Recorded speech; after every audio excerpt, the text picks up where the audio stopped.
My name's Roman Peshke. I run a $12,000 a month AI automation agency, and every day I record these videos documenting the journey. The way these go is I answer questions in the comments below any and all of these videos. Then I cover my YouTube channel growth stats, and we usually wrap up with the actual tactics that I did to move the ball forward today.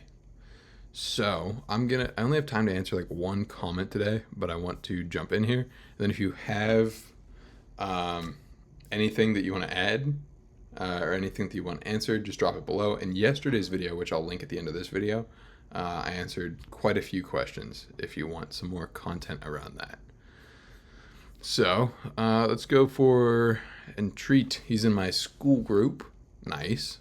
Love to see you commenting, dude. I appreciate that. All right. Hey, man, I have a question about the customer onboarding or first call with a potential customer. If they have a question that you are not able to answer immediately, how do you handle that? My approach would be to book them for another meeting so that I can research their use case and have all the details ready to answer all of their questions. Kind of make myself smart about the topic. How would I convince them without losing their interest? What would your approach be? Okay, so I'm on a sales call. Somebody asks me something outside of what I know. What I would do in that situation, honestly, you laid out a fantastic solution, which is just admitting that that's a little bit outside of the normal project scope and you're not fully confident on kind of the answer that you have right now, but saying that you would be more than happy to like do some deep research, see how it would apply to this specific situation. We can hop on a call together and talk about what that would look like. And then of course, as you are kind of, since you're assuming you are like niched down and you're selling and you're beginning to productize what you're selling more and more, you can take a note of the most frequently asked questions, then you can address them right there without having to kind of book that second call. But absolutely let them know like, oh, that's a fantastic question. You know, I've done XYZ in the past that's similar, but for your specific use case, I don't feel fully confident giving you like a definitive answer on that.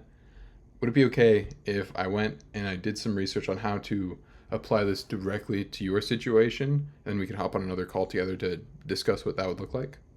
That's the conversation I would have there. And as long as you have like any amount of rapport built up on that call, then you'll be good to go. Like, it's not a huge deal, especially if you don't make it a huge deal. Then we got your second comment, and I'm embarrassed on this video from yesterday. At the end, I like did some faces to like clip the thumbnail, and I forgot to edit it out because I was tired. And we got PS, I watched the video to the end, noticed the goofy expressions in practicing. So yeah, when I read that, my face went a little flush. But yeah. And then we got, hey bro, I think you need to diversify your title and thumbnail because honestly there's no replay value or even incentive to see the other videos instead of the new ones. Is there a video where you get your first client, etc.? First client, I believe so, but to your point, they are not labeled. That's why yesterday I did label it. That way, like, because yeah, I fully agree. They're not very searchable. So I appreciate that feedback. I've already implemented the change there. And going forward, these should be easier to navigate. How do I work for you? I'm good with automations. Right now, I'm not hiring, but if you want to go hit me on Instagram and show me some of the projects that you've done, super open to that. My Instagram's in the description of these YouTube videos. It's just at roman.peshke. Yeah, shoot me a DM. Let me know that you are from the YouTube comments here, and I'm more than happy to connect on that.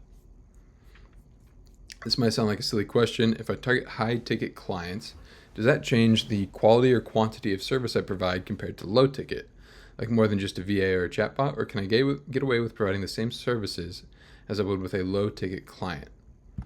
Okay, I'm going to address this two ways just to make sure I understand what you're saying. So let's say option one is you are selling chatbots and you're stuck between two potential avatars, two potential clients.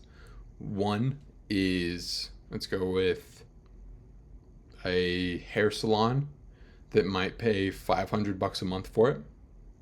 And option two is a dentist who might pay $2,000 a month for it. In that situation, your deliverables would be the same. It would just be chatbot, but a missed appointment to a hair salon is not worth as much as a missed appointment for a dentist. And so they're willing to pay more money to implement that service there. It's just like supply and demand right there. You have more pricing power based on the avatar. It's kind of like if you think about buying strawberries, you could have the same organic strawberries at Walmart, and you could have that in like Whole Foods or an Erewhon or something like that.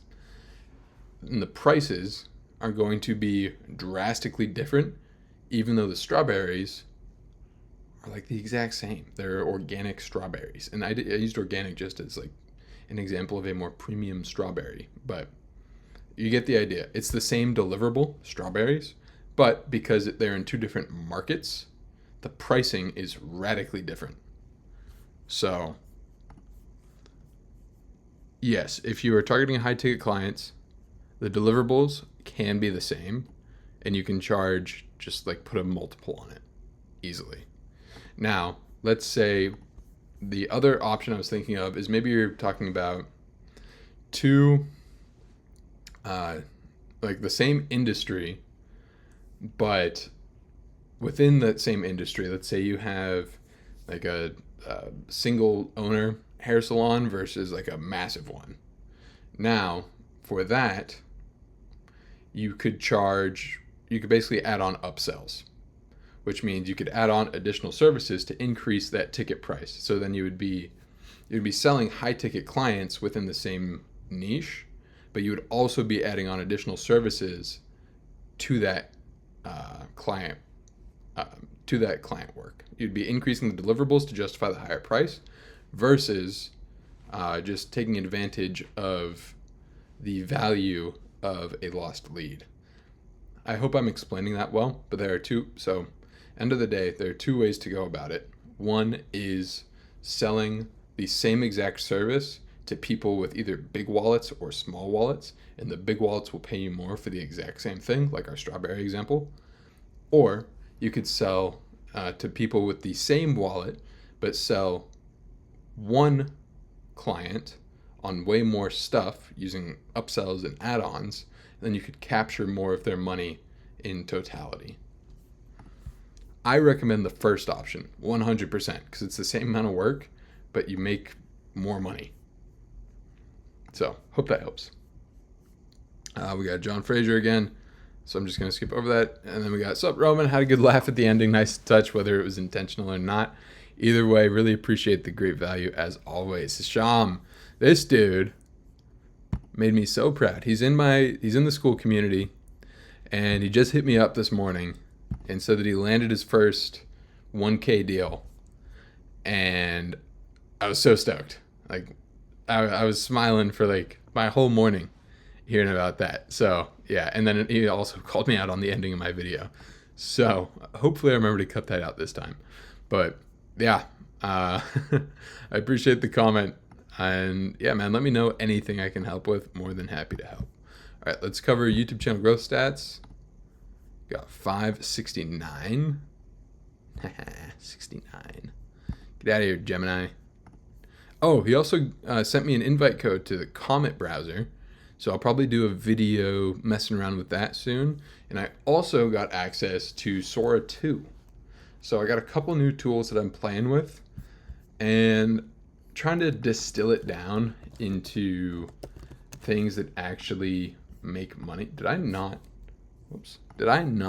show the comment over here? That's my bad. Anyways, Hisham right here. So everyone had a good laugh at the ending, blah, blah, blah. And then I briefly showed his profile in here, but I think that's gone. Anyways, good guy. Link for the community will be in the comments, of course. But we got 569 right here.